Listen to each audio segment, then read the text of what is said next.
Let's get it going on the Locked On NBA crossover show between the Locked On Thunder podcast and the Locked On Grizzlies podcast as we get you set for this round one playoff series. I'm Rylan, that's Joe. Joe, finally, we know the playoffs. It's going to be the Thunder and Grizzlies. It took a whole week to get to what should have happened from the word go Sunday, but that's the NBA play-in tournament for you.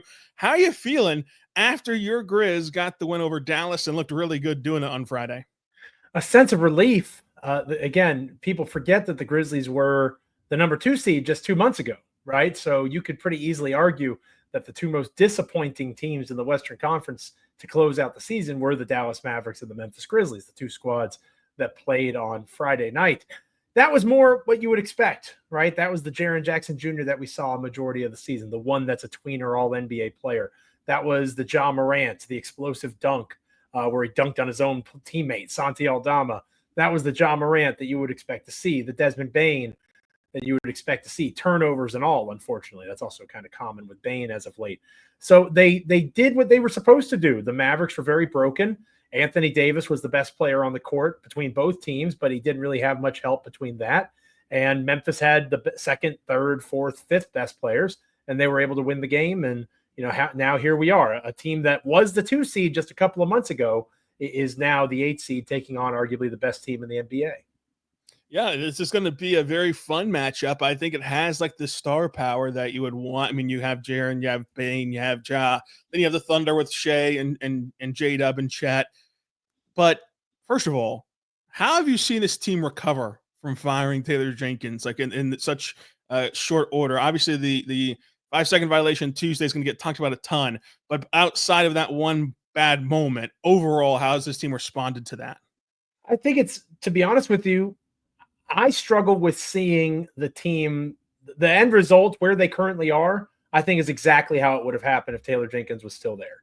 I think they would literally almost game for game. Maybe they win one or lose a different one or something like that. But I think they go 4-5 to close the regular season. I think they're the 8 seed. I think they lose to the Warriors and then they beat the Mavericks. I think that all happens the exact same way. But the way that they happen would be different. It would be more of a concurrent situation where Isolo clearly has a value on Zach Edey that Taylor Jenkins did not have. And I do think that's an X factor going into this series, is the way that Memphis uses Edey, the Thunder have not seen. This Zach Edey, they have not dealt with yet. Now, that may not matter. The Thunder, again, one of the best teams in the NBA. Lots of folks picking them to sweep Memphis. I think OKC is a 13-point favorite in game one. All of those things make logical sense. The only thing that gives me pause, not that the Grizzlies are going to upset the Thunder in 7 games, but to make game one a little bit closer than perhaps people think it will be, aside from the fact that OKC has been off for a week, is the reality that Memphis has a guy in Zach Edey that you have to game plan for now. How are you going to attack him? There's flaws to Zach. He's big, and I wouldn't call him a plotting plotter like Matt Moore does, but he does have the ability to get picked on in the pick and roll in particular. SGA finding those matchups, that's a lock. That's going to try to happen.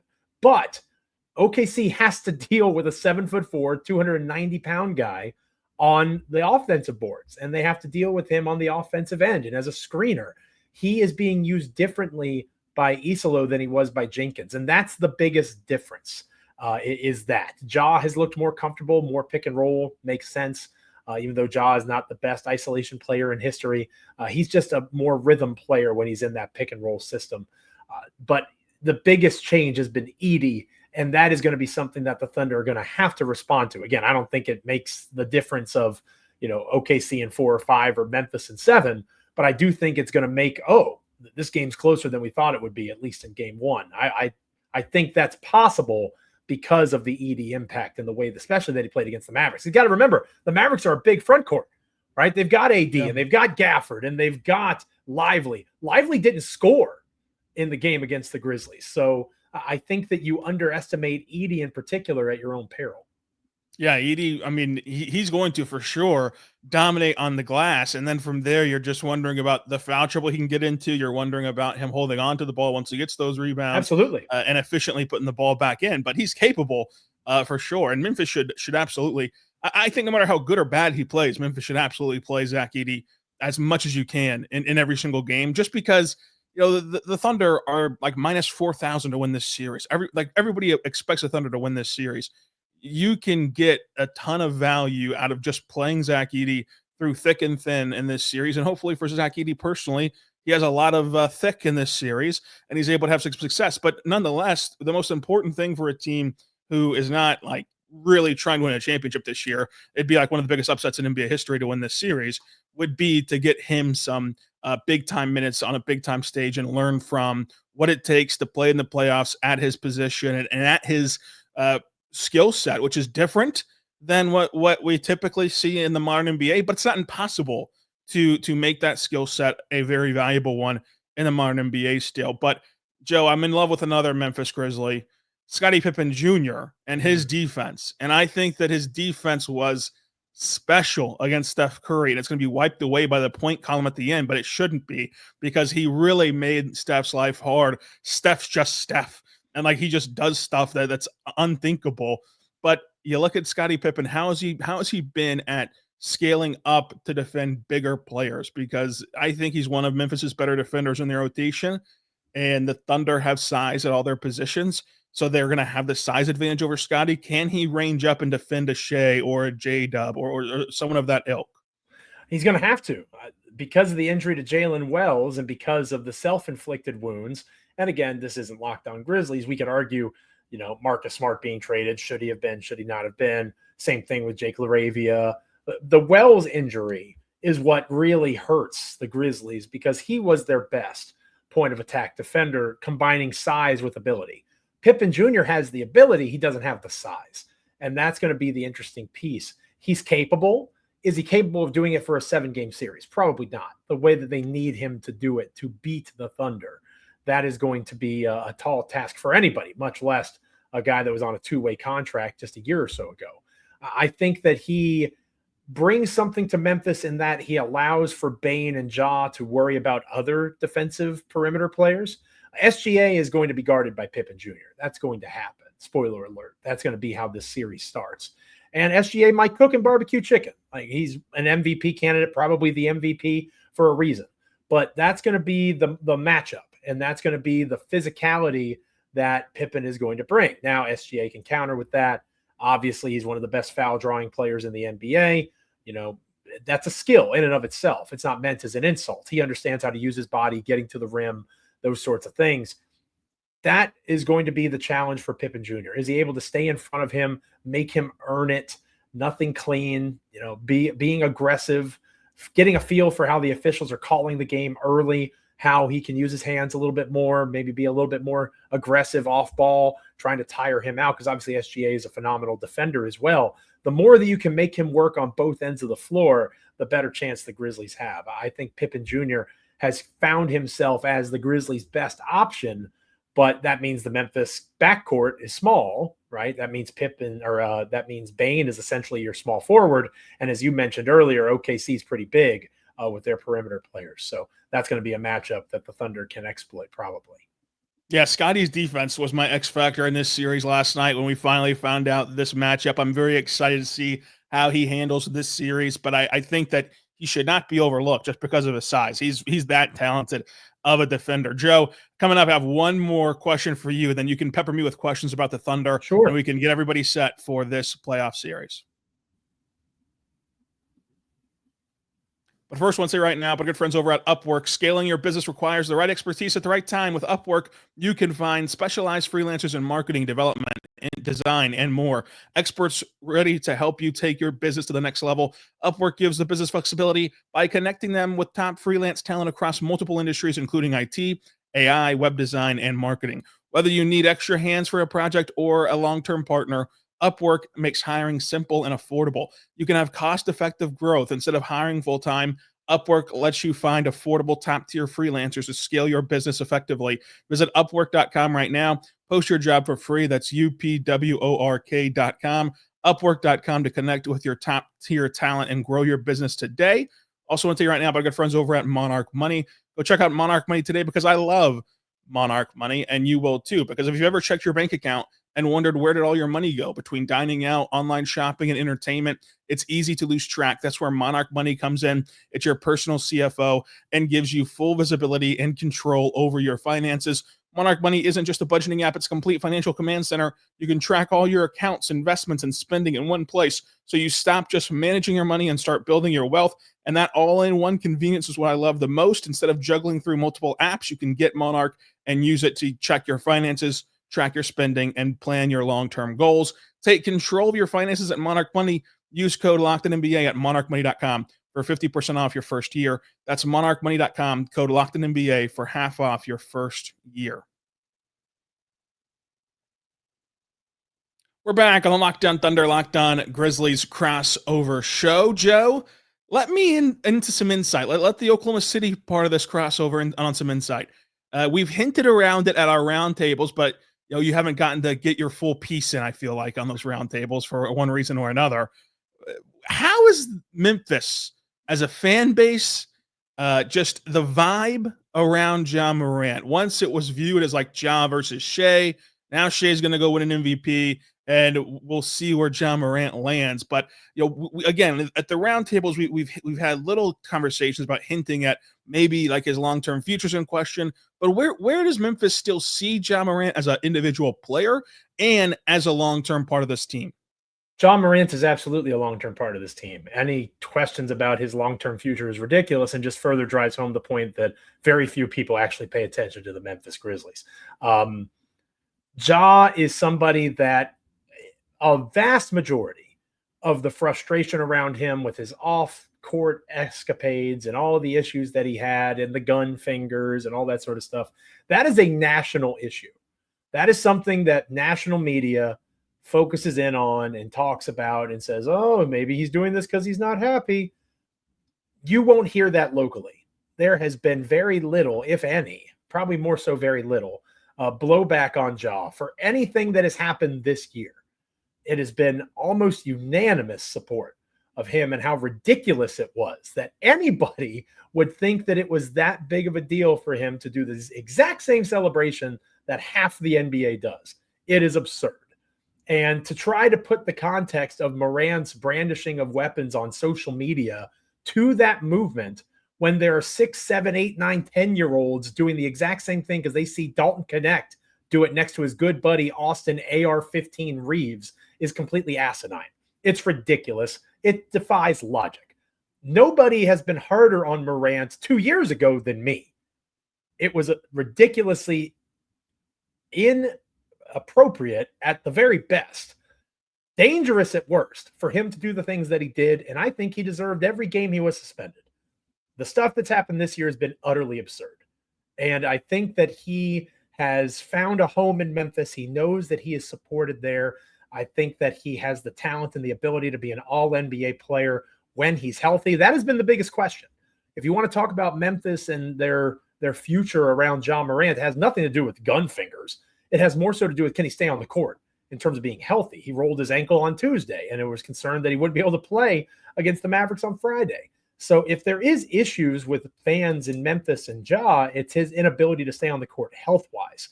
When he's on the court and when he's competitive, the guy that played in the first quarter against the Dallas Mavericks, I refuse to believe there's 10 people in the NBA better than him. SGA is one of them. I will absolutely admit to that. But I refuse to believe that outside of that dude and maybe 6 or 7 others, that there are more than 10 people that are better at basketball in the world than Ja Morant when he plays the way he did against Dallas in that first quarter. And that was on a bum leg. So if they can find a way to keep him healthy, that's the key. I think he's going to be in Memphis for a long time. It's going to be fun to watch this series, Joe. I'm ready to enter the hot seat. What do you got for me on Locked On Thunder, Locked On Grizzlies? Well, we talked about Edey a little bit earlier.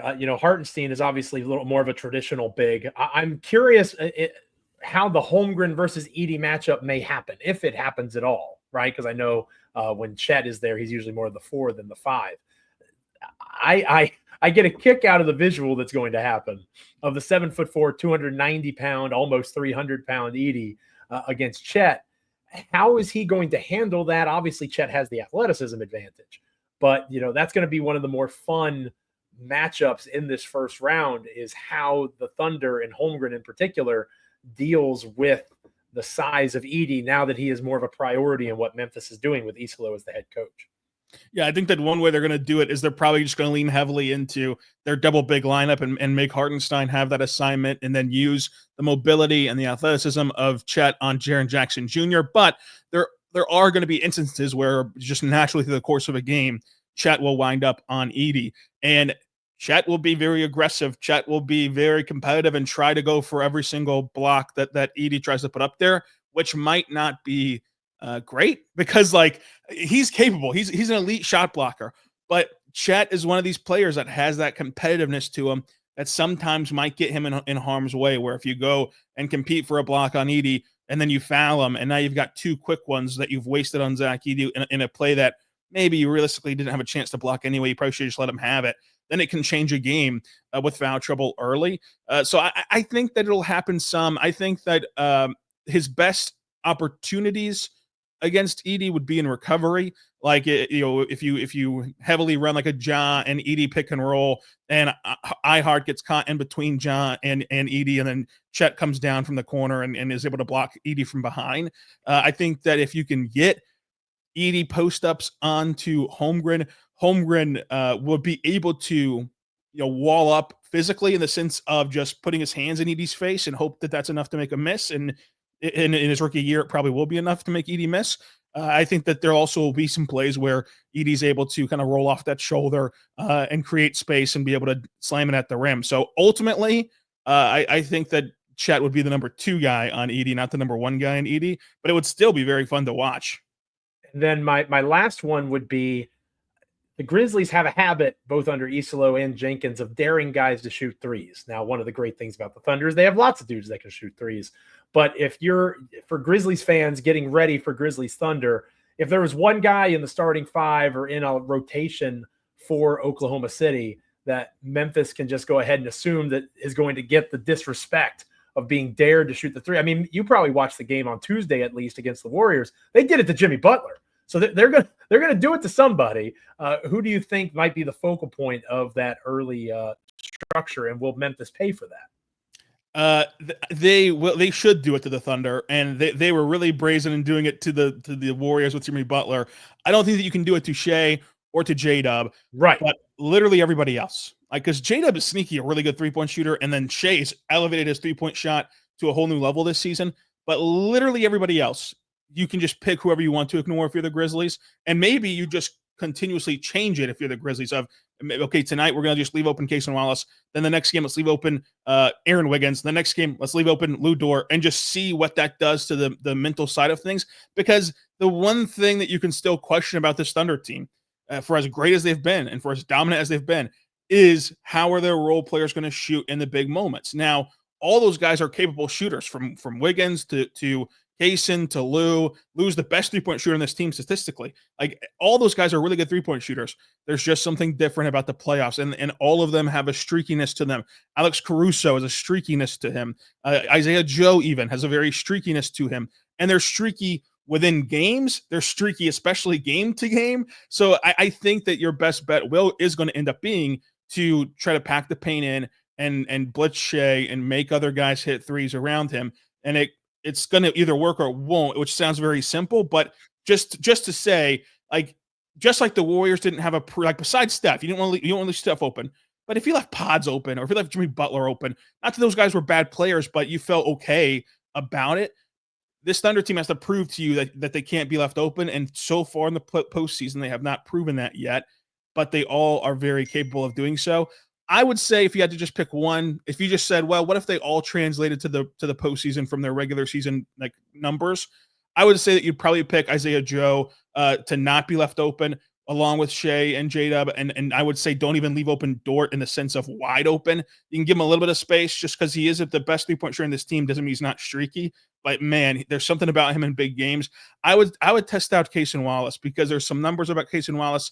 Like, whenever he's in the corner and the shot clock's going down, he does not shoot the ball very well, which is a very small sample size and a very weird thing to criticize. But those kind of shots, it's like the only pressurized shots in the regular season that you can point to and try to translate. So I'd see what Cason Wallace can do, because Cason Wallace has also elevated his game as a guy to play off the catch and to play with the ball in his hands. So it's a long way to get to, I would say, try Cason Wallace, and it might backfire, but hey, you got to do something. You got to try something if you're Memphis. Do you think that the Grizzlies get this series competitive at all? Do you think it's a one again, OKC in 5? Do you think the Thunder sweep in 4? Most of the early previews I've read are not respecting Memphis in any way, shape, or form. The reason that I am understanding of that is not for the same reason that they probably feel that way. They think that the Grizzlies collapsed at the end, which is true. The reason that I think that Memphis will, I think I'm going to go OKC in 5. The reason that I think Memphis won't make it more competitive is because they don't have Brandon Clark and they don't have Jalen Wells. If those two guys were healthy, especially Wells, to be honest with you, now that they use Edey the way that they use him, but I like Clark too, of course.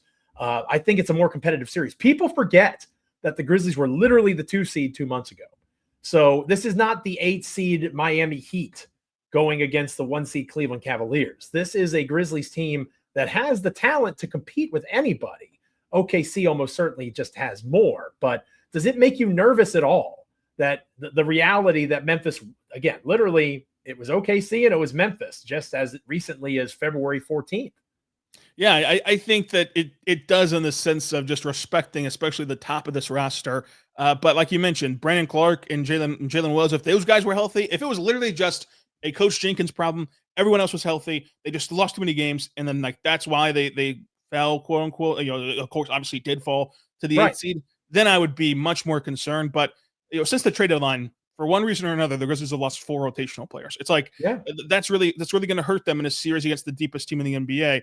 And to me, I think that they deserve more respect than like a blanket statement of a sweep or picking in them in 5, because even their regular season series where the Thunder went 4-0 and they outscored them by 18.8 points per game in that regular season series, neither team was fully healthy in any of those 4 matchups. Every time somebody was missing someone, and it was from each side, somebody missing someone in each game. So like that doesn't give you a ton of detail. What I think will happen is the Grizzlies will win at home. That they will get this series to 5, but I think that they all look very similar to Tuesday, where the Grizzlies took on the Warriors and they got down big, and then they stormed back, and then it got late, it got close late, and then who's going to make the break happen? And you'd lean with who's been the best team in the NBA this season to make that break happen late, but it's going to be a very competitive gentleman's sweep, I think. I agree with that completely. That's actually exactly how I'm going to put it on our show as well. So I think you nailed it. It's going to be competitive, but the Thunder are the better team right now, to be sure. Joe, this has been a lot of fun. Go check out Locked On Grizzlies all throughout the NBA playoffs. Check out Locked On Thunder as well. Joe, I hope that we have a long enough series to do this again and re-crossover on a more normal day. But thank you again for joining us. Thank you for having me on your show. And until next time, be good and be good to one another.